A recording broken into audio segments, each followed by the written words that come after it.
नमस्कार साथियों, competitive online classes में आपका स्वागत है।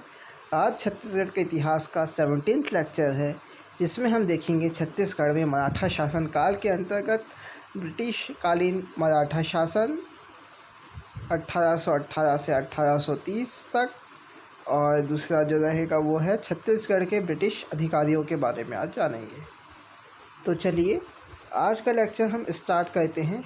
इससे पहले आप नीचे दिए सब्सक्राइब बटन पर क्लिक कीजिए जो रेड कलर का दिया हुआ है, ताकि हमारा जो लेटेस्ट नोटिफिकेशन जो वीडियो का है वो आपके पास तुरंत पहुंच सके जब भी वीडियो डले। तो चलिए आज का लेक्चर हम स्टार्ट करते हैं। ब्रिटिश कालीन मराठा शासन व्यवस्था 1818 से 1830 तक क्या हुआ ये हम देखेंगे। अप्पा जी के बाद रघुजी तृतीय को राजा बनाया गया, परंतु उस समय रघुजी तृतीय अल्पवयस्क थे, मतलब छोटे थे।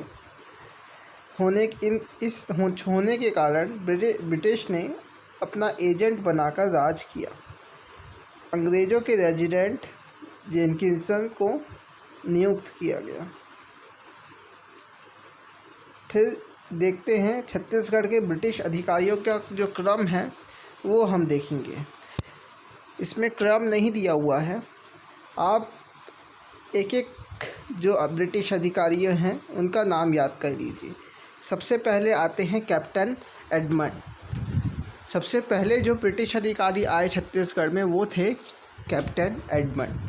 फिर आए कैप्टन एगेन्यू, फिर कैप्टन हंटर, कैप्टन सॉन्डेस, विल्किंस, फिर उसके बाद आते हैं कैप्टन ट्रैफर्ड। तो ये थे ब्रिटिश अधिकारियों के क्रम। इन क्रम को आपको याद करना है, क्योंकि कई बार प्रश्न क्रम को जमाने के लिए भी पूछ देता है। तो सबसे पहले जो ब्रिटिश अधिकारी आए वो कौन है? कैप्टन एडमंड, फिर एगेन्यू, फिर हंटर, फिर सैंडेस, फिर विल्किंस, फिर क्रैफर्ड। तो ये 6 ब्रिटिश अधिकारी 1818 से 1830 तक छत्तीसगढ़ में आए और शासन किए। इसके पहले हम इसका इतिहास जान लेते हैं। रघुजी द्वितीय थे, उनकी मृत्यु के बाद उनका पुत्र परसोजी शासक बनाए गए, किंतु उनके शारीरिक और मानसिकता दुर्बलता के कारण शासन चलाने व्यंको जी के पुत्र अप्पा साहेब को परसोजी का संरक्षक नियुक्त किया गया। अप्पा साहेब अत्यंत स्वार्थी एवं लोभी स्वभाव का व्यक्ति था, इसलिए तत्कालीन जो गवर्नर हेस्टिंग ने नागपुर में ब्रिटिश राज्य विस्तार हेतु अप्पा साहेब का साथ दिया। फिर क्या हुआ, इन लोग की संधि हुई मराठों और अंग्रेज़ों की, जो कि अंग्रेजी शासन व्यवस्था का आगमन इसके तहत हुआ छत्तीसगढ़ में। 27 मार्च 1816 में अंग्रेज व अप्पा साहेब के मध्य सहायक संधि हो गई। 9 जून 1816 में नागपुर में ब्रिटिश सेना रखना मंजूर हुआ। फिर 10 फरवरी 1817 परसोजी की संदेहास्पद मौत हो जाती है। फिर इसके बाद अप्पा जी को नागपुर का उत्तराधिकारी नियुक्त किया जाता है 21 अप्रैल 1817 को। अप्पा साहेब ने अंग्रेज़ों की इच्छा के विरुद्ध बाजीराव द्वितीय से सेना साहेब की उपाधि प्राप्त की, जिसे सहायक संधि का उल्लंघन माना गया। फिर 1817 से 1818 की बात करें तो इस समय होता है तृतीय आंग्ल मराठा युद्ध। इसमें अप्पा साहेब जो थे वो बाजीराव द्वितीय का साथ देते हैं युद्ध में। फिर इसका परिणाम देखें तो तृतीय आंग्ल मराठा युद्ध के दौरान सीताबर्डी के युद्ध में भोसले पराजित हो जाते हैं अंग्रेज़ों से। फिर 15 मार्च 1818 को अप्पा जी को अंग्रेज़ों ने बंदी बना लिया और 30 मई 1818 अप्पा जी फरार हो जाते हैं। फिर 1840 में अप्पा जी की मृत्यु हो जाती है। फिर हम देखेंगे कि उसके बाद जो जेनकिंस ने अप्पा साहेब को भगोड़ा घोषित कर दिया भाग जाने के कारण। फिर रघुजी के नाती जो रहते हैं रघुजी तृतीय को वयस्क होने के तक राज्य का प्रशासन ब्रिटिश संरक्षक में रखा गया। इसलिए इसके लिए ब्रिटिश संरक्षक भी नियुक्त हुए। संपूर्ण राज्य को सुविधा के लिए 5 सूबों में विभाजित किया गया। पहला था नागपुर, फिर चांदा, छिंदवाड़ा, भंडारा और छत्तीसगढ़। तो ब्रिटिश अधीक्षक कौन कौन से हुए वो देखें तो टोटल 6 ब्रिटिश अधीक्षक हुए छत्तीसगढ़ में। पहले थे एडमंड, फिर एगेन्यू। एगेन्यू जो थे वो सर्वाधिक समय तक ब्रिटिश अधीक्षक रहे। फिर हंटर, सॉन्डिस, फिर विल्किंस, फिर है मिस्टर क्रैफर्ड, आखिरी अंतिम ब्रिटिश अधीक्षक। एक एक करके जाने तो कैप्टन एडमंड को छत्तीसगढ़ के प्रथम अधीक्षक के रूप में जाना जाता है। इनके समय 2 विद्रोह हुए। एक डोंगरगढ़ का जो विद्रोह हुआ, अप्पा साहेब की प्रेरणा से डोंगरगढ़ के जमींदारों ने अंग्रेज़ों के विरुद्ध विद्रोह कर दिया, जिसका नियंत्रण कैप्टन एडमंड ने सफलतापूर्वक किया। अतः इन्हें छत्तीसगढ़ में शांति कानून व्यवस्था इन्होंने स्थापित की। तो हमने कैप्टन एडमंड के बारे में जाना है कि ये प्रथम अधीक्षक थे। इन्होंने छत्तीसगढ़ में शांति एवं कानून व्यवस्था को स्थापित किया। इनके समय जो डोंगरगढ़ का विद्रोह हुआ था उस पर नियंत्रण किया। ये थी कैप्टन एडमंड के बारे में बातें। फिर आते हैं कैप्टन एगेन्यू के बारे में। कैप्टन एगेन्यू के बारे में एक महत्वपूर्ण पॉइंट ये भी है कि सर्वाधिक समय तक एगेन्यू अधीक्षक बने रहे, 1818 से 1824 तक। किसी किसी बुक में 1825 भी दिया हुआ है। इनका देखें तो प्रशासनिक सुविधा के दृष्टि से अधीक्षकों का मुख्यालय रतनपुर से रायपुर स्थानांतरित किया। कौन? कैप्टन एगेन्यू ने।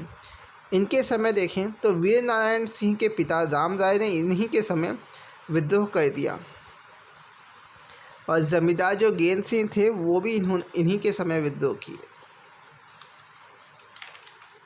इनके बारे में और जाने तो कैप्टन एगेन्यू के बारे में जाने तो छत्तीसगढ़ के 27 परगनों को 8 परगनों में पुनर्गठित करके सीमित कर दिया, जिसमें सबसे बड़ा परगना जो था वो रायपुर था और सबसे छोटा परगना राजरो था।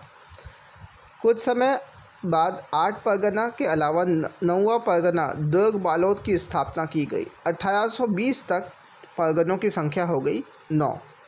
परगनों का मुखिया कमाविजदार कहा जाता था। व्यवस्था में सुधार करने हेतु पटेल का पद समाप्त कर दिया गया। इसके स्थान पर बरार पांडे, पोतदार, अमीन आदि कर्मचारी को नियुक्त किया गया। तो ये था कैप्टन एगेन्यू के बारे में। इनके समय अगर हम देखें तो इनके समय भी कई विद्रोह होते हैं। पहला विद्रोह के बारे में जाने तो वो था धमधा क्षेत्र में गोंड राजाओं का विद्रोह। धमधा जो क्षेत्र है वहाँ के गोंड राजा जो थे वो अंग्रेज़ों के विरुद्ध विद्रोह कर देते हैं। इन्हीं के समय कोटपाड़ की संधि बस्तर जयपुर विवाद को सुलझाया गया। 1819 में राम राय का विद्रोह हो जाता है, जो कि आपने अभी देखा। 1825 में परलकोट का विद्रोह हो जाता है, और एक अंतिम विद्रोह है नवागढ़ के महाशिया नामक जमींदार का विद्रोह। ये सब होता है कैप्टन एगेन्यू के समय। फिर अगला जो ब्रिटिश अधीक्षक बनते हैं वो है हंटर। हंटर के बारे में कुछ विशेष बातें तो नहीं हैं, इसलिए हम आगे देखें तो आगे जो अगले अधीक्षक पे गए तो अगले अधीक्षक बनते हैं कैप्टन सैंडिस। कैप्टन सैंडिस के बारे में जानें तो संपूर्ण कार्य प्रणाली अंग्रेजी भाषा में किया इन्होंने। डाक तार का विकास किया। ताहूतदारी प्रथा, बंजर जमीन को कृषि कार्य हेतु उपयोग करना, इसकी शुरुआत की। छत्तीसगढ़ के ताहूतदार के जन्मदाता कैप्टन सैंडिस को माना जाता है। तो ताहूतदारी प्रथा प्रारंभ की छत्तीसगढ़ में और छत्तीसगढ़ के ताहूदार के जन्मदाता कैप्टन सैंडिस को माना जाता है।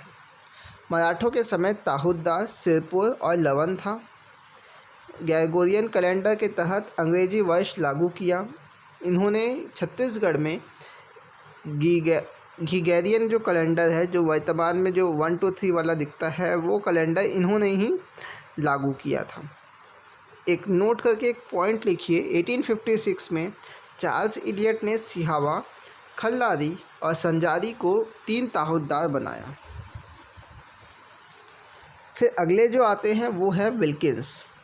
विल्किंस का शासनकाल रहता है 1828 से 1830 तक।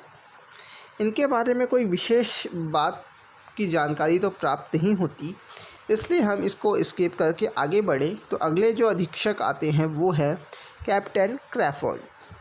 कैप्टन क्रैफोर्ड के बारे में जानें तो 27 दिसंबर 1829 को ब्रिटिश रेजिडेंट विल्डर और भोसला शासक रघुजी तृतीय के बीच संधि हुआ, जिसके अनुसार छत्तीसगढ़ का शासन पुनः भोसलों को सौंपा जाना था।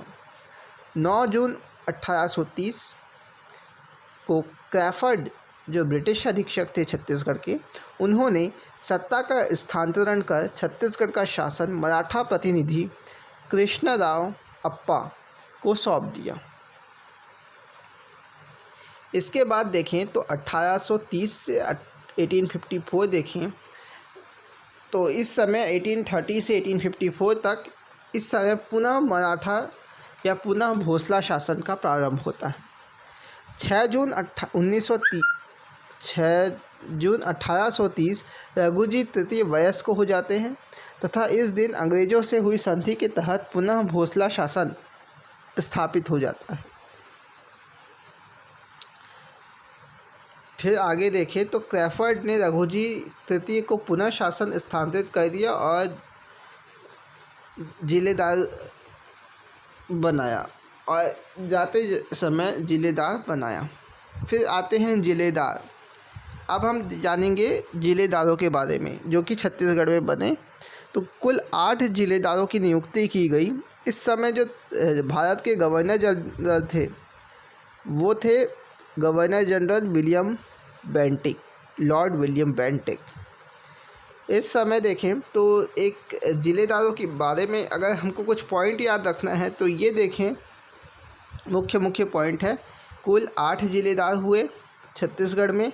1830 से 1854 तक कुल 8 ज़िलेदार हुए। ज़िलेदारों का मुख्यालय जो बना वो बना रायपुर। फिर ज़िलेदारों का क्रम देखें तो कृष्णराव, अमृतराव, सदरुद्दीन, दुर्गा प्रसाद, इंटुकराव, सखाराम बापू, गोविंद राव और 8वें और अंतिम जिलेदार जो थे वो थे गोपाल राव।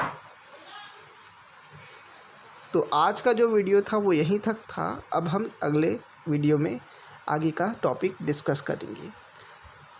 प्लीज़ सब्सक्राइब कीजिए हमारे चैनल को और शेयर कीजिए और लाइक कीजिए इस वीडियो को।